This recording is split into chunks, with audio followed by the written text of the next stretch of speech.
Hi. So I thought we could put all the stretches into one video. They're all pretty gentle and can really be done every day if you would like, but maybe to start out just every other day.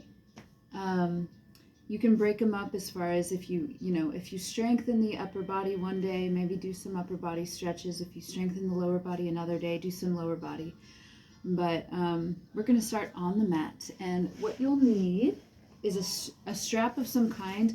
But honestly, with straps I prefer to use either a shirt that's rolled up or a towel, because they just feel better on the body than a rubber band does.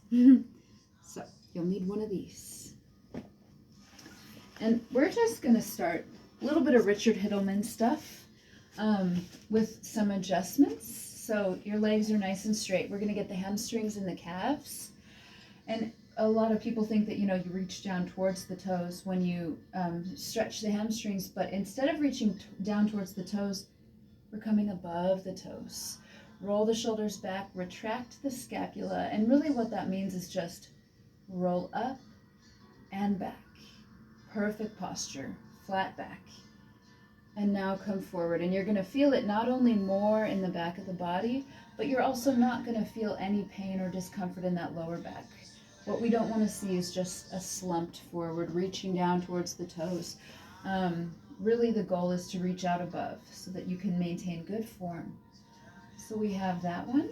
We're going to open up the hips a little bit, and you're just going to bring those legs a little bit wider. Now, just find something that's comfortable, slowly opening up until you feel a stretch here in the inner thigh.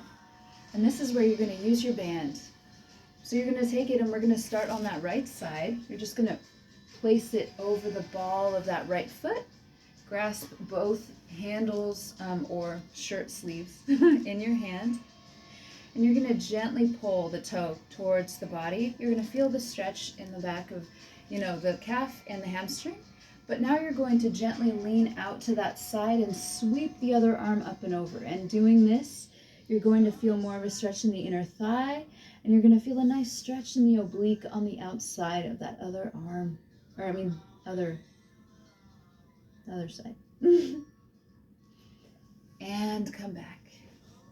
And now you're going to take and do the other side, gently hooking over the ball of that other foot, grasping the handles in that hand, and sweeping the opposite arm up and over, called seated straddle splits.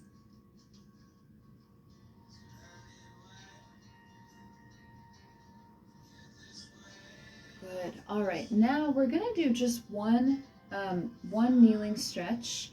I think until we've strengthened up those knees a little bit more, we're going to avoid any kind of impact on them. But this one stretch is one of the best stretches you can do for your body.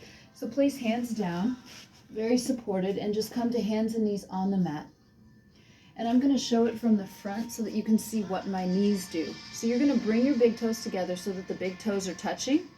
And you're going to widen those knees just a few inches. And then you're going to bring the hips back over the heels. Now, I would recommend initially to take a pillow and place it underneath the pubic symphysis, right here, so that your hips are elevated up off the floor. It takes just a lot of quad flexibility to really bring those hips back over the heels. But this is active child's pose, and it's so good for opening up those hips. So you're going to relax the forehead down. Fingers are splayed and active on the ground so that you feel the stretch in the upper back as well. And from the side, this is what this looks like. So big toes together, knees are a little bit wide, and come down. Now, I personally always feel discomfort in my knees from, the hard ground, even through a mat. So I like to place a blanket rolled up underneath my knees quite often when I do anything on my knees on the ground. So now we're going to make our way down to our back. And we're going to start with knees to chest, and you're just going to gently roll back and forth, and you're going to feel kind of a slight massage on the lower back. We're going to manipulate the hips Just gently making hip circles out to the right and the left. And now let's let the hips fall out to that left side and gently gaze out over the right shoulder. So you're gonna just keep the knee in line with the hip if you can, but you're just gonna feel a stretch in the lower back, a stretch in the abdomen here.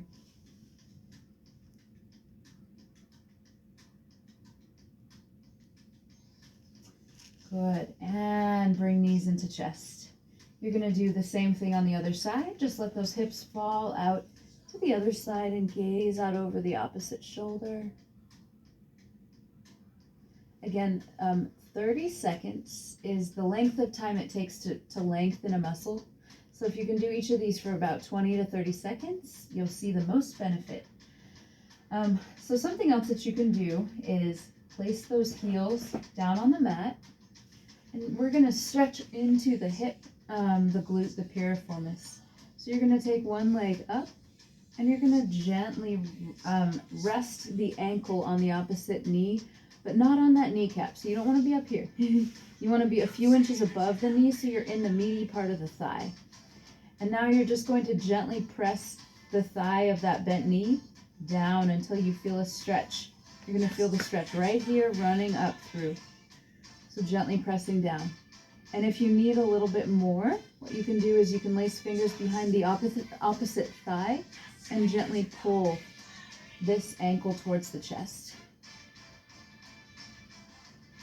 And then you're going to rest down, and you're going to take the opposite ankle a few inches above that kneecap, and you're going to gently press down on the thigh. Lace fingers behind the thigh, pull up towards the chest if you need a little bit more. And now we're going to do a little hamstring stretch on the back. So straightening both of those legs. I don't have a lot of space, so I'm going to turn in a different direction, but you're going to straighten one leg and bring it up above you. Lace fingers behind the calf and gently pull towards the chest. Good. Alternate flexing and extending the ankle to feel a greater stretch in the back of the leg. And then you're going to switch legs. Flex and extend, but really just focusing on gently bringing that calf towards the chest. Good. All right, and to stretch into the quads, we're actually going to come up to a standing position. These are just a couple of exercises that can be done down on the back. I prefer these because it's just nice to kind of flow from one into the other ones. And down on the ground, you know your lower back is supported, and that's always kind of something to think about. Is the lower back supported, or am I going to have to support it myself through maintaining proper form? So let's bring it to standing. So something to think about while you're getting back into things with flexibility and strengthening is when you're stretching your quad, I would not do this just yet, because this actual complete flexing of the knee is it's really hard on the quad as far as really pulls. And so since you have had injuries in the past, I would do this instead. You're going to place a hand on a stable surface, and you're going to take the outside leg and just step it back, and now gently sink down onto the knee. You're bending the knee, and the forward knee is bent as well. So both knees are going to be about bent to 90, but you're going to feel as you sink down with that outer leg a stretch in the hip flexor and a stretch in the quad. And I like to be supported when I do this so that no matter what, I'm not sinking too far down. But so there's that, and from the side, this is what it's going to look like. It's just back, sink down, find those 90-degree bends, but just feel the stretch in that outer leg.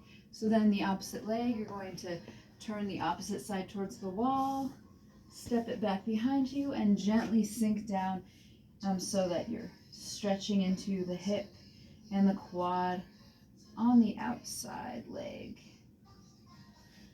Another stretch you can do that is great for the hamstring is just what we did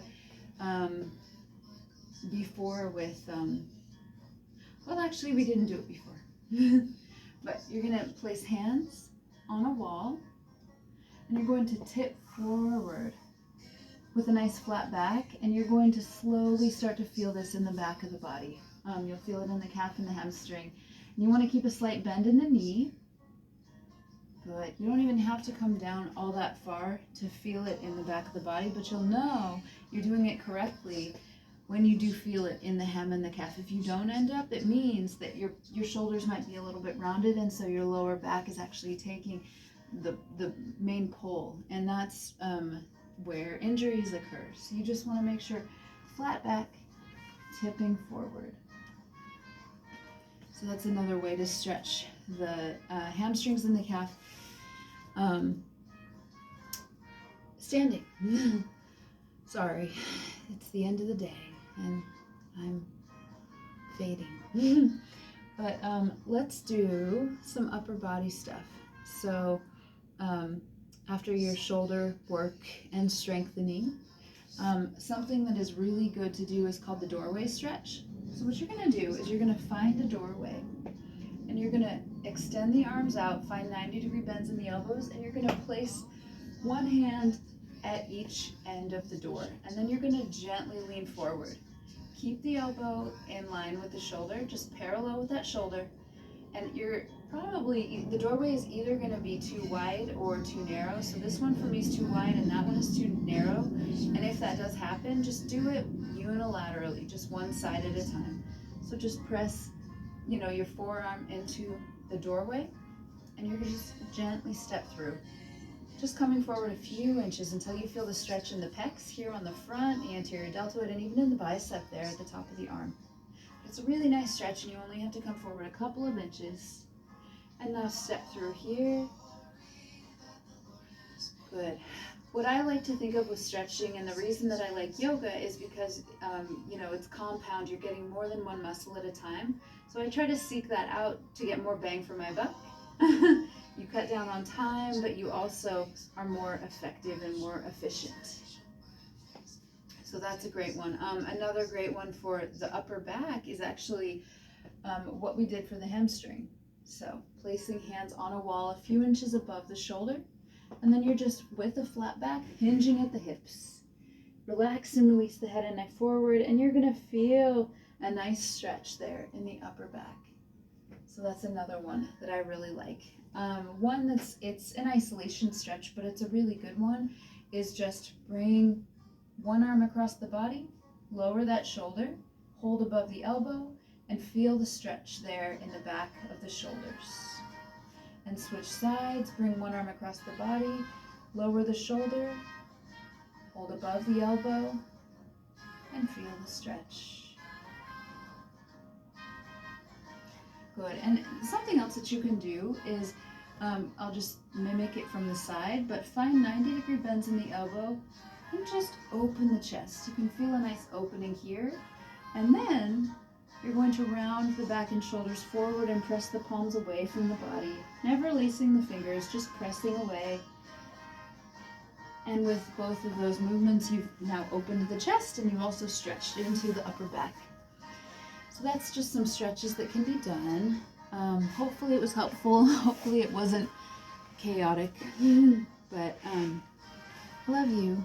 And I thought all this music was nice for us because we both love all these songs.